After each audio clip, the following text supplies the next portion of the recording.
Hi పిల్లలు, నా పేరు విప్పర్తి ఎన్విఎస్ఎస్ మూర్తి. నేను తెలుగు ఉపాధ్యాయుడిగా జడ్పీహెచ్ఎస్ గుండుగలను భీమడోలు మండలం ఏలూరు జిల్లాలో పనిచేస్తూ ఉన్నాను. మనం ఇప్పుడు 10వ తరగతి పాఠమైన రాజధర్మం పాఠంలో రాజు ఏ విధమైనటువంటి ధర్మాన్ని పాటించాలి అనేటటువంటి విషయాలని చూడబోతున్నాం. కాబట్టి అందరూ సిద్ధంగా ఉండండి. బాలలు, రాజధర్మం ఈ భాగంలోని ముఖ్యాంశాలను చూద్దాం. ఈ భాగంలో మనం అవగాహన, ప్రతిస్పందన, వ్యక్తీకరణ, సృజనాత్మకత, భాషాంశాలు, వ్యాకరణం, మీకు తెలుసా అనేటటువంటి అంశాలని చర్చించుకుంటాం. అభ్యసన లక్ష్యాలు: అవగాహన, ప్రతిస్పందన, వ్యక్తీకరణ, సృజనాత్మకత, భాషాంశాలు, శ్లేషాలంకారం, కందపద్యం లక్షణాలు వంటివి తెలుసుకుంటారు. పిల్లలు, ఇవి చేయండి. అవగాహన, ప్రతిస్పందన. కింది ప్రశ్నలకు సమాధానాలు చెప్పండి, రాయండి. కన్నొకటి. దృష్టివాయు అనే పద్య భావాన్ని సొంత మాటల్లో చెప్పండి. భావం: రాజు చాలా జాగరూకతతో ఉండాలి. ఎలుగుబంటి చెట్టు కొమ్మ మీద పడుకొని ఒక కన్ను మూసి నిద్రపోతున్నా రెండవ కన్ను తెరచి మెలకువగా ఉంటుంది. అదేవిధంగా పాలకుడు కూడా సుఖాలు అనుభవిస్తూనే ఇంటా బయట ఉన్న శత్రువులపై ఒక కన్ను వేసి ఉంచాలి అని ఈ పద్యానికి భావం. రెండో ప్రశ్న చూద్దాం. పాలకులకు పాలితులకు మధ్య ఎలాంటి సంబంధాలు ఉండాలో తెలపండి. పాలకులు పాలితులు ఎలా ఉండాలి? పాలకులు పాలితుల మధ్య చక్కటి అనుబంధం ఉండాలి. పాలకుల ఆజ్ఞ పాలితులు శిరసా వహించాలి. పాలితుల అవసరాలను పాలితులు తీర్చాలి. ఇరువురి మధ్య సుహృద్భావ వాతావరణం ఉండాలి. క్రింది పద్యాన్ని చదివి ఇచ్చిన ప్రశ్నలకు సమాధానాలు రాయండి. పద్యం చూడండి పిల్లలు. తన కధికుల కతి భక్తియు మనమున నెయ్యంబు తన సమానులకును హీనుని యందు కృపయు చేకొని మనుజనునకు వగయు కలదే మది పరికింపన్. బాలలు, పద్యం విన్నారు కదా. ఇప్పుడు ప్రశ్నలు చూద్దామా? పాలకుడు తనకంటే గొప్పవాళ్లతో ఎలా ఉండాలి? జవాబు: పాలకుడు తనకంటే గొప్పవాళ్లతో అతిభక్తితో ఉండాలి. రెండవ ప్రశ్న: తనతో సమానమైన వాళ్లతో ఎలా ఉండాలి? తనతో సమానమైన వాళ్లతో నెయ్యంతో ఉండాలి. మూడవ ప్రశ్న: తనకంటే తక్కువ వాళ్లతో ఎలా ఉండాలి? జవాబు: తనకంటే తక్కువ వాళ్లతో కృతజ్ఞతగా ఉండాలి. నాలుగో ప్రశ్న: ఈ పద్యానికి ఒక శీర్షిక పెట్టండి. జవాబు: నాయక లక్షణం లేదా పాలక లక్షణం.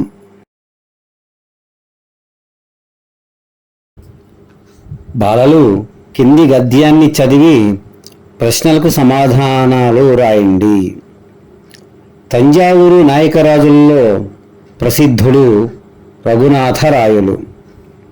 అతడు క్రీస్తు శకం 1600 మొదలు 1630 వరకు తంజావూరుని పాలించిన పండిత కవి. శ్రీకృష్ణదేవరాయల అంతటివాడు. శత్రువులను నిర్మూలించడంలో పరాక్రమశాలి. జనరంజకంగా దేశాన్ని పరిపాలించుటలో నేర్పుగల రాజనీతి నిపుణుడు. సహృదయులు ఇచ్చేటట్లు రసభావ కవిత సంస్కృతం తెలుగులో చెప్పగల విద్వత్ కవి. రఘునాథుని చతురంగ బలాలలో చామకూర వెంకట కవి సైనిక ఉద్యోగిగా ఉండేవాడు. రాజాస్థానాలలో ఎక్కువగా తిరగడం వలన చామకూర కవికి పలువురు ప్రభువులతో పరిచయం కలిగి వారి వారి గుణగణాలను, వైరాలను, వైషమ్యాలను, స్పర్ధలను చాలా సమీపంలో ఉండి సాకల్యంగా పరిశీలించే అవకాశం దొరికింది. అందుకే తన విజయ విలాస కావ్యంలో రఘునాథుని ముఖప్రీతి కోసం ఎదుటివారిని ప్రశంసించాడని, మంచి చెడులను గుర్తించి ఉద్యోగులను గౌరవిస్తాడని, ఎవరైనా సహాయం కోరి వస్తే అరాకొరాగా కాకుండా సంపూర్ణంగా సహాయం చేస్తాడని వర్ణించాడు.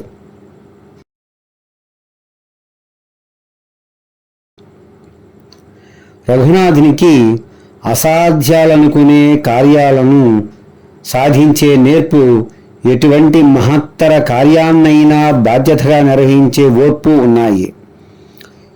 ఒకరి సలహా లేకుండా చిత్తశుద్ధిగా పనిచేసే ఉద్యోగులను సమృద్ధిగా ఆదరించేవాడు.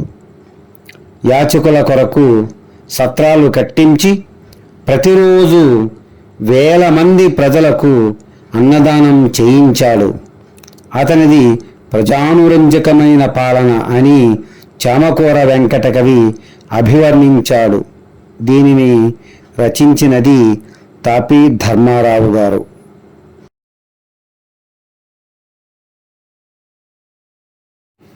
బాలలు, గద్యం విన్నారు కదా. ఈ గద్యానికి సంబంధించిన ప్రశ్నలను చూద్దాం, జవాబులను ఆలోచిద్దాం. 1.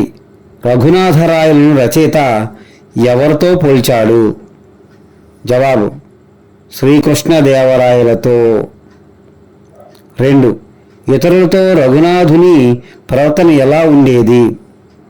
జవాబు: రఘునాథుడు ఇతరులతో ప్రవర్తనను ప్రశంసిస్తూ, మంచి చెడులను గుర్తిస్తూ సహాయం చేస్తూ ఉండేవాడు.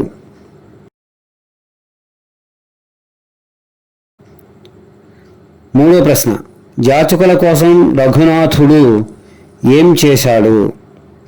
జవాబు: యాచకుల కోసం రఘునాథుడు సత్రాలను కట్టించి అన్నదానం చేసేవాడు. రఘునాథుడు తన సేవకులను ఎలా ఆదరించాడు? జవాబు: రఘునాథుడు ఒకరి సలహా లేకుండా చిత్తశుద్ధిగా పనిచేసే ఉద్యోగులను సమృద్ధిగా ఆదరించేవాడు. 5.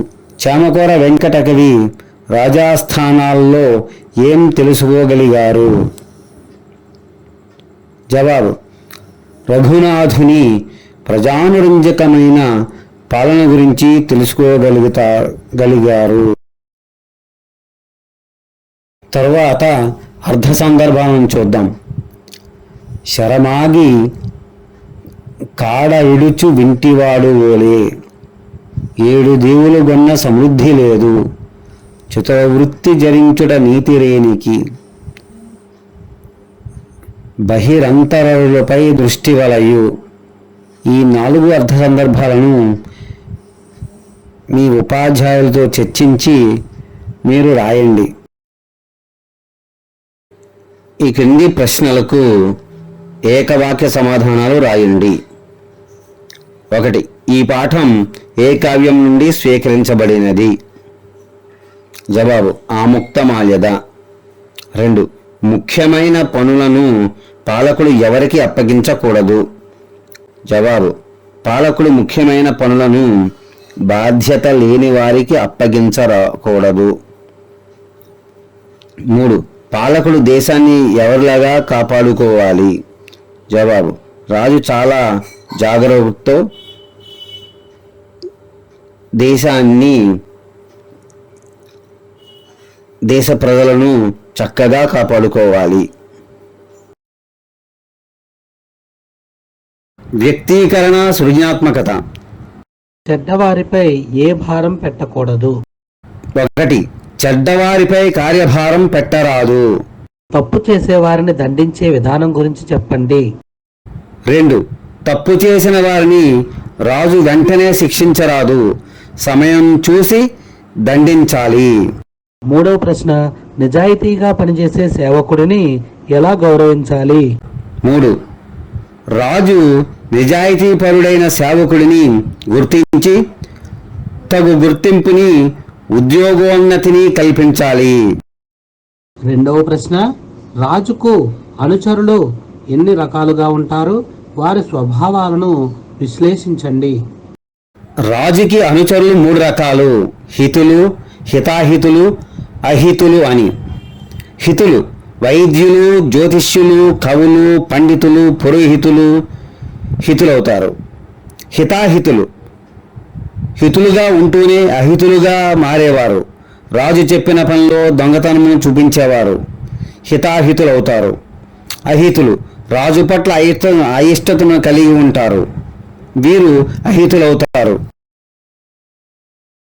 కృత్యం 1. రాజు ఎలా ఉండాలి? ఆ. చాలా జాగరూకతతో, ఆ. అశ్రద్ధతో, ఈ. భయంతో, ఈ. ఏదీ కాదు. పిల్లలు, ఈ ప్రశ్నకు సమాధానం ఆలోచించండి. ఆ. చాలా జాగరూకతతో ఉండాలి. రఘునాథుని చతురంగ బలాల గురించి చెప్పిన కవి ఎవరు? ఆ. ఎర్రన, ఆ. తాపి ధర్మారావు, ఈ. చేమకూర వెంకట కవి, ఈ. ఏదీ కాదు. బాలలు, ఈ ప్రశ్నకు సమాధానం చర్చించండి.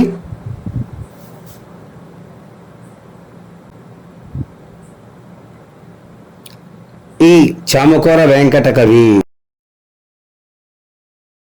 మీ గ్రామ లేదా పట్టణ ప్రజాప్రతినిధి సేవలను అభినందిస్తూ ఒక అభినందన పత్రాన్ని తయారు చేయండి.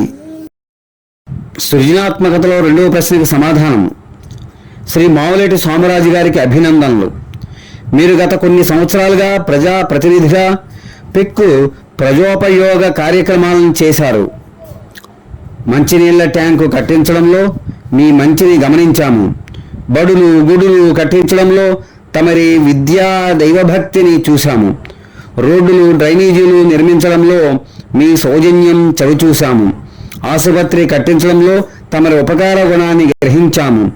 అన్నదానం వలన తమ మానవత్వం తెలుసుకున్నాము. ఇట్లు గ్రామ విద్యార్థులు. భాషాంశాలు. పదజాలం. వాక్యాలను చదివి గీత గీసిన పదాలకు అర్థం రాసి వాటితో వాక్యాలు రాయండి. ఉదాహరణ: కాపురుషులకు ఏ పనులు అప్పగించరాదు. కాపురుషుడు అంటే చెడ్డవాడు.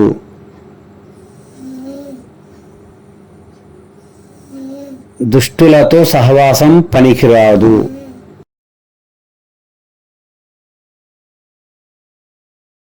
మన స్వప్నం సాకారం కావడానికి బాగా కృషి చేయాలి. చిన్నారులు బంగారు కలలు కంటారు. 2. ఆస్థ కలిగిన ఉద్యోగులే నిజాయితీగా పనిచేస్తారు. ఆస్థ అంటే బాధ్యత. ప్రతి వ్యక్తి బాధ్యతగా ఉండాలి. రోగులకు భిషక్కులు చికిత్స చేసి ప్రాణం పోస్తారు. భిషక్కులు అంటే వైద్యులు. వైద్యులు వైద్యం చేసి ప్రాణాలు కాపాడతారు. 4. హితులు స్నేహితులు మన జీవితాన్ని ప్రభావితం చేస్తారు. ప్రభావితం అంటే స్ఫూర్తి. గాంధీ గారు భారతీయులకు స్ఫూర్తి. మృషలు చెప్పేవాడిని ఎవరు నమ్మరు. మృషలు అసత్యం, అసత్యాలు. ఎవరు అసత్యం ఆడరాదు.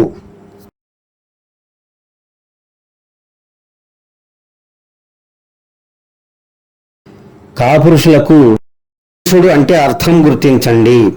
ఆ చెడ్డవాడు, ఆ దుష్టుడు, ఈ పై రెండు, ఈ ఏదీ కాదు. పిల్లలు ఈ ప్రశ్నకు సమాధానం ఆలోచించండి. ఈ పై రెండు.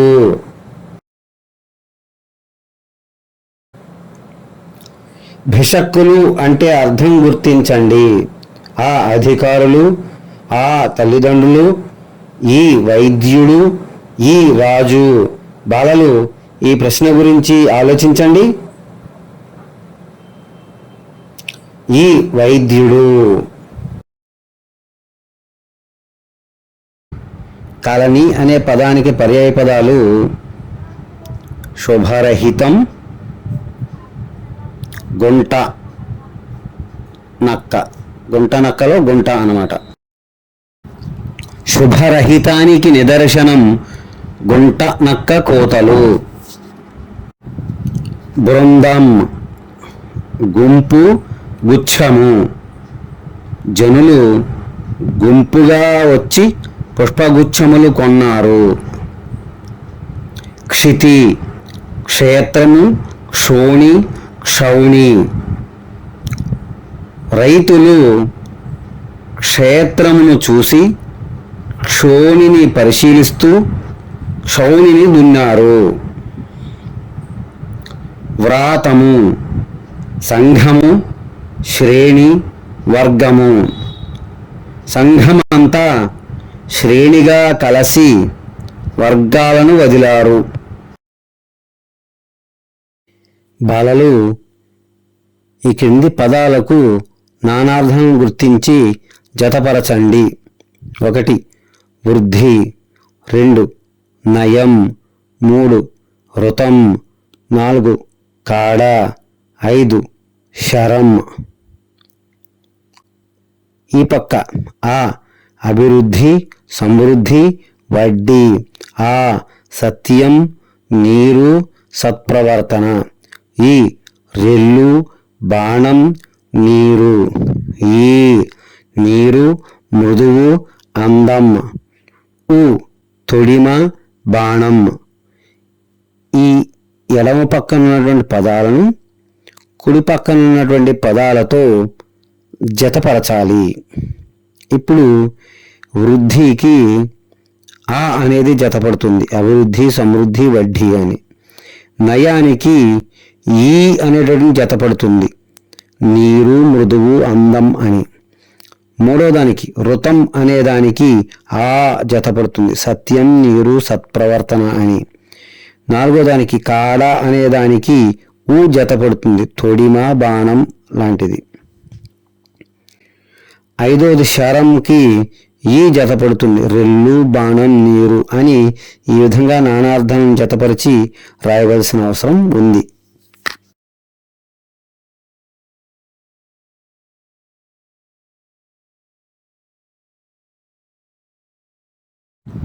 వ్యుత్పత్తి అర్థాలు. పురోహితుడు, పురము యొక్క హితము కోరేవాడు. కుల బ్రాహ్మణుడు. మంత్రి, రహస్యంగా ఆలోచన చేయువాడు. ఎవరైనా మంత్రి. నృశంస్యము, నరులను చంపునట్టిది. క్రూరత్వం. దుర్గము, ప్రయాసచే పొందదగినది. కోట. కింది ప్రకృతి పదాలకు వికృతులను జతపరచండి. 1 మౌక్తికం, 2 పశువు, 3 ద్వీపం, 4 శక్తి, 5 నిద్ర. ఈ ప్రక్క ఆ సత్తువ, ఆ ముత్యం, ఈ నిదుర, ఈ పసరము, ఊ దీవి. మౌక్తికానికి ముత్యం జతపడుతుంది.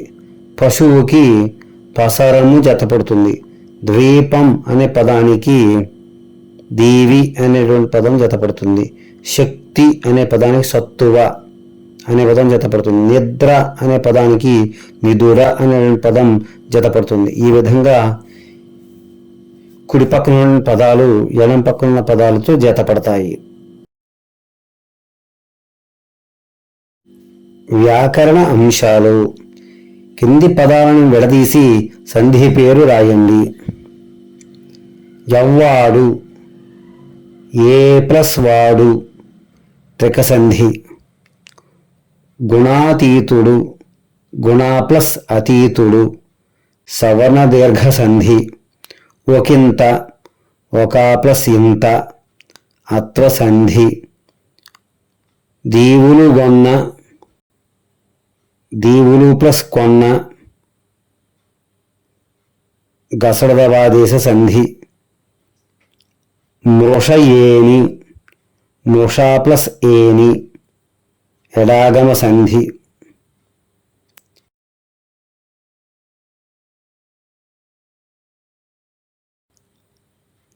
కింది సంధి కార్యాలను పూరించండి. సంధి పదం, విడదీసి రాయడం, సంధి పేరు. యదగోరు, యదం ప్లస్ కోరు సరళాదేశ సంధి. ఎత్తిరి, ఏ ప్లస్ తరి త్రికసంధి. ఎత్తరి, ఏ ప్లస్ తరి త్రికసంధి. తదనంతరము, తత్ ప్లస్ అంతరము జస్త్వ సంధి. కన్నొకటి, కన్ను ప్లస్ ఒకటి ఉత్వ సంధి. వాడు ఓలే, వాడు ప్లస్ పోలే గసగదవాదేశ సంధి.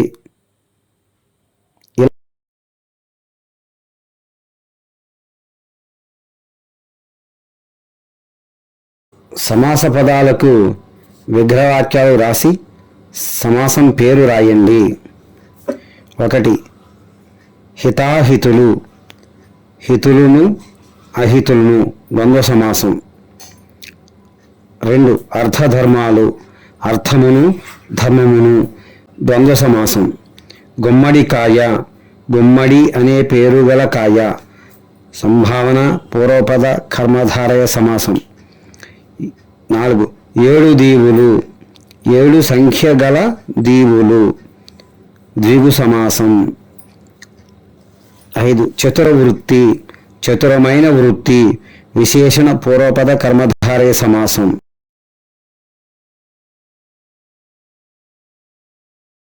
కళని నక్క, కళని యందు నక్క సప్తమి తత్పురుష సమాసం.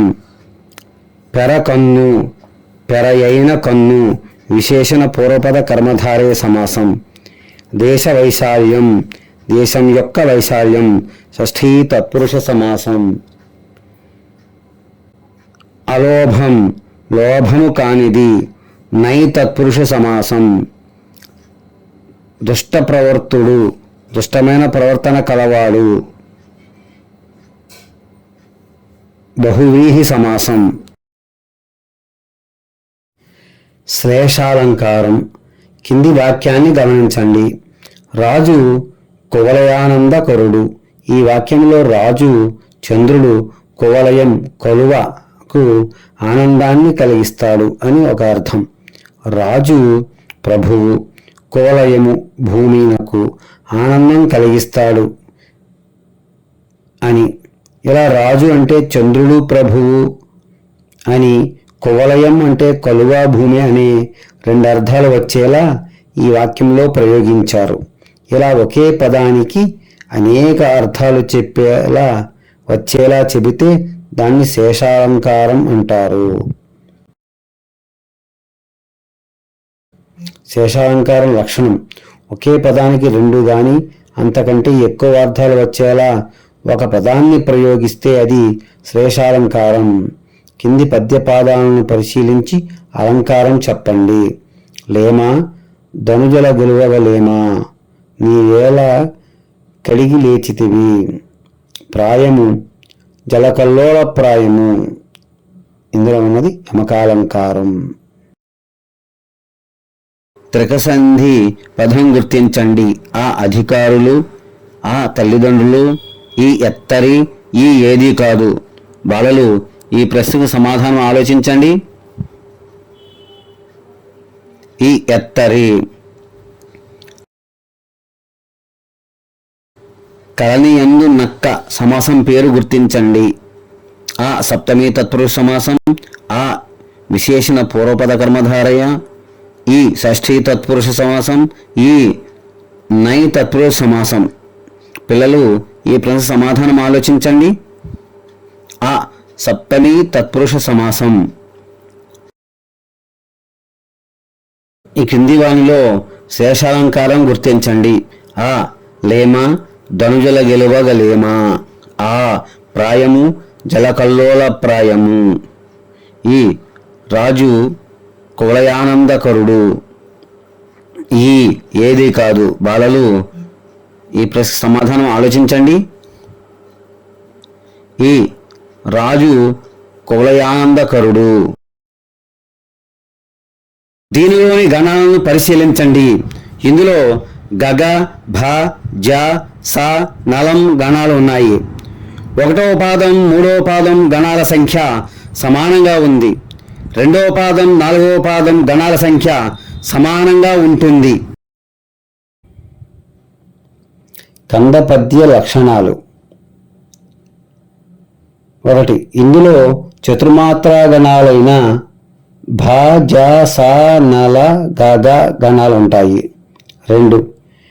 1వ 3వ పాదాలలోని గణాల సంఖ్య 2వ 4వ పాదాలలోని గణాల సంఖ్య సమానంగా ఉంటాయి. 3. 1, 2 పాదాలలో 3+5 8 గణాలు ఉంటాయి. 3, 4 పాదాల్లో 3+5 8 గణాలు ఉంటాయి. ప్రాస ఉంటుంది.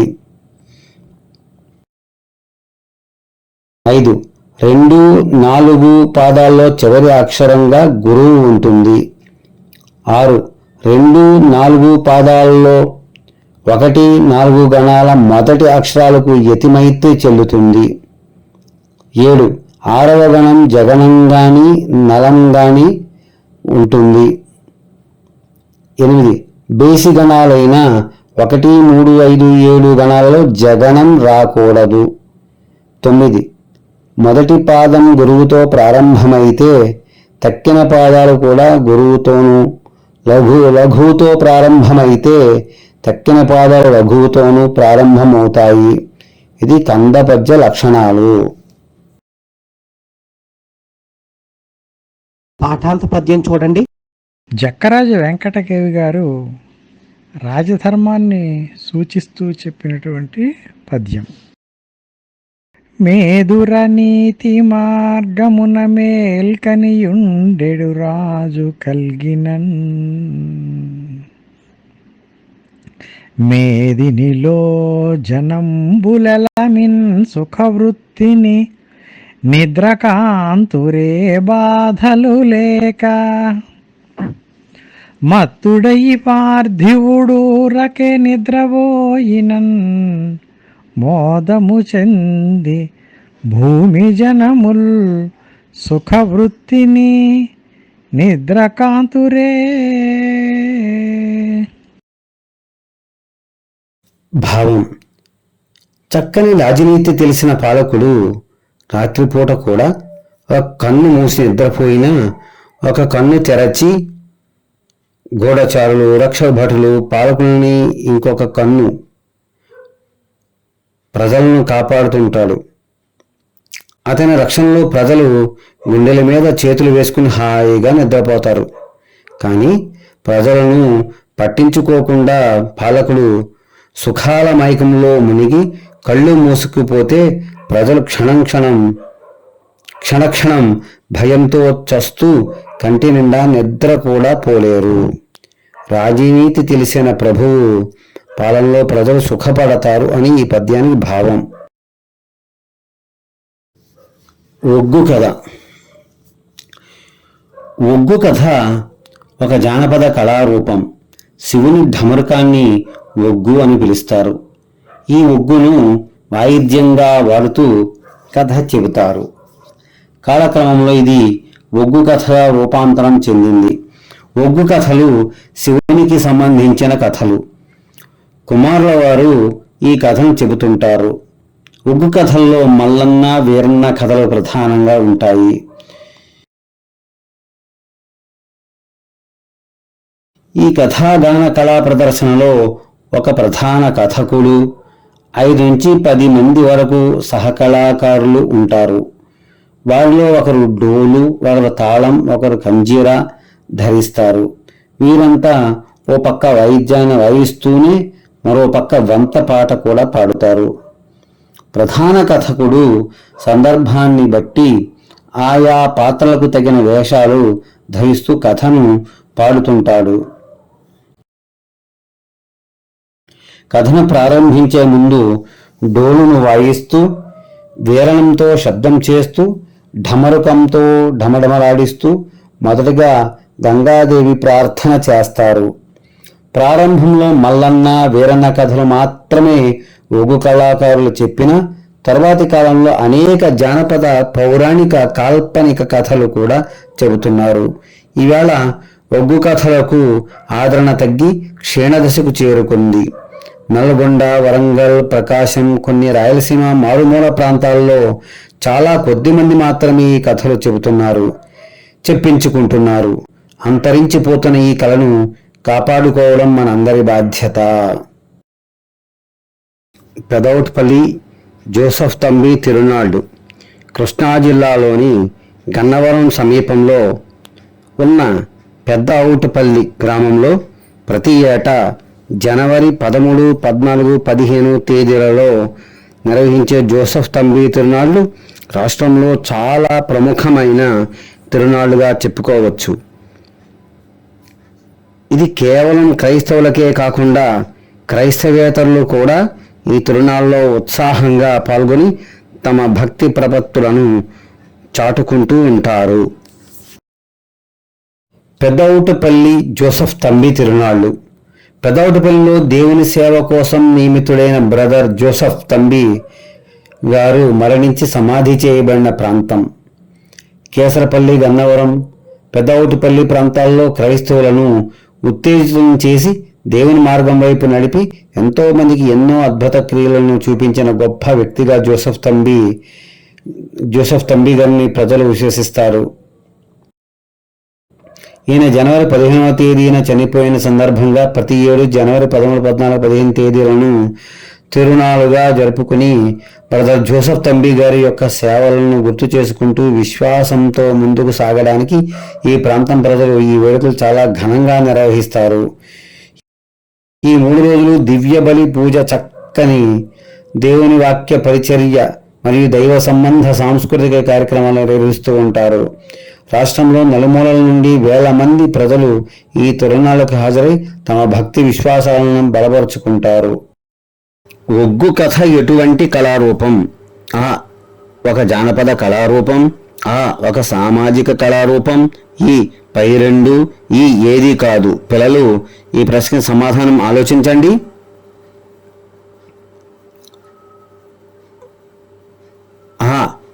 ఒక జానపద కళారూపం.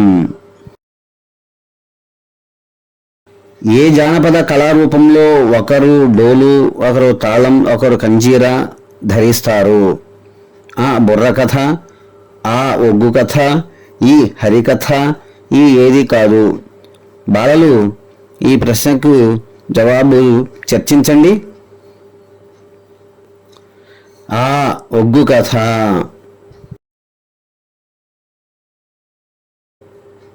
పెదౌటుపల్లి జోసెఫ్ తంబి తిరునాళ్ళు ఏ నెలలో జరుగుతాయి? ఏప్రిల్, మే, ఈ మార్చి, ఈ జనవరి. బాలలు ఈ ప్రశ్నకు సమాధానం ఆలోచించండి. ఈ జనవరి. ప్రధాన అంశాలు: పాలకులు, పాలితుల మధ్య చక్కటి అనుబంధం ఉండాలి. అలాగే సమాస పదాలకు విగ్రహాల వాచ్యాలు రాసి సమాసం పేరు తెలుసుకున్నాం. రాజుకి అనుచరులు 3 రకాలని తెలుసుకున్నాం. హితులు, హితాహితులు, అహితులు అని గ్రహించాం. ఒకే పదానికి అనేక అర్థాలు వచ్చేలా చెబితే దాన్ని శ్లేషాలంకారం అంటారు అని ముచ్చటించుకున్నాం. ఒగ్గు కథ ఒక జానపద కళారూపం అని గ్రహించి అర్థం చేసుకున్నాం. కృష్ణా జిల్లాలో గన్నవరం సమీపంలో ఉన్న పెదౌటుపల్లి గ్రామంలో ప్రతి ఏటా జనవరి 13, 14, 15 తేదీల్లో జోసెఫ్ తంబి తిరునాళ్లు జరుగుతాయని గ్రహించాం.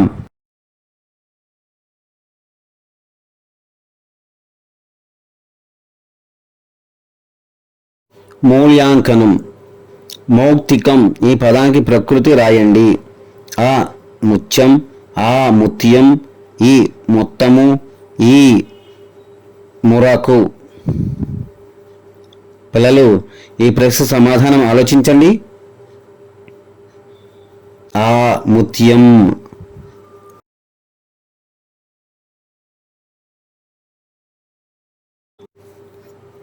రెండు, నిదుర ఈ పదానికి ప్రకృతి రాయండి.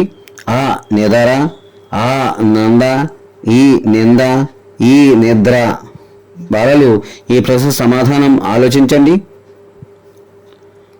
ఈ నిద్ర.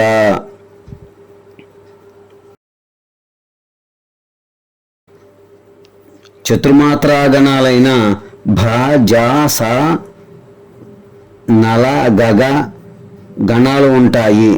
ఇది ఏ పద్య లక్షణం? ఆ కంద, ఆ సీసం, ఈ ఉత్పలమాల, ఈ చంపకమాల. బాలలు ఈ ప్రశ్నల గురించి సమాధానం ఆలోచించండి. ఆ కంద పద్యం. 4, ఒకే పదానికి 2 గాని అంతకంటే ఎక్కువ అర్థాలు వచ్చేలా ఒక పదాన్ని ప్రయోగిస్తే అది ఏ అలంకారం? ఆ ఉపమా, ఆ స్వభావోక్తి, ఈ శ్లేషాలంకారం, ఈ వృత్యానుప్రాస. బాలలు ఈ ప్రశ్న సమాధానం ఆలోచించండి. ఈ శ్లేషాలంకారం.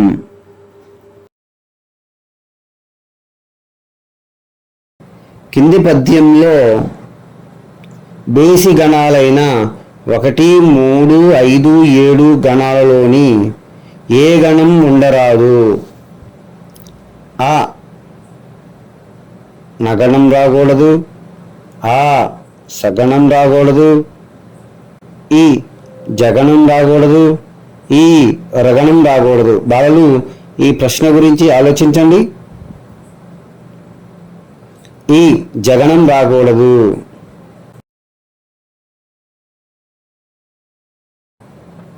దేశ వైశాల్యం ఏ సమాసం పేరు? గుర్తించండి. ఆ ద్వంద్వ సమాసం, ఆ షష్ఠీ తత్పురుష సమాసం, ఈ ద్విగు సమాసం, ఈ బహువ్రీహి సమాసం.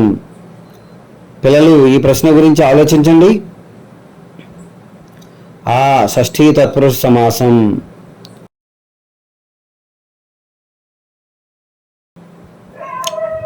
ఒకంత సంధి పేరు గుర్తించండి. ఆ ఉత్వసంధి, ఆ యత్వసంధి, ఈ అత్వసంధి, ఈ గుణసంధి. బాలలు దీని గురించి ఆలోచించండి. ఈ అత్వసంధి.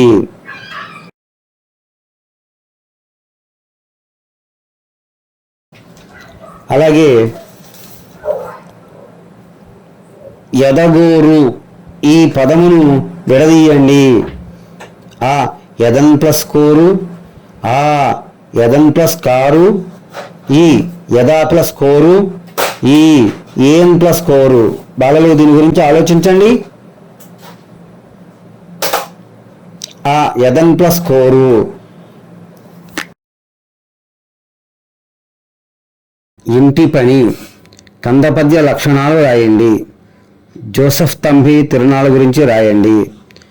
తెలిసిన జానపద కళారూపం గురించి తెలపండి.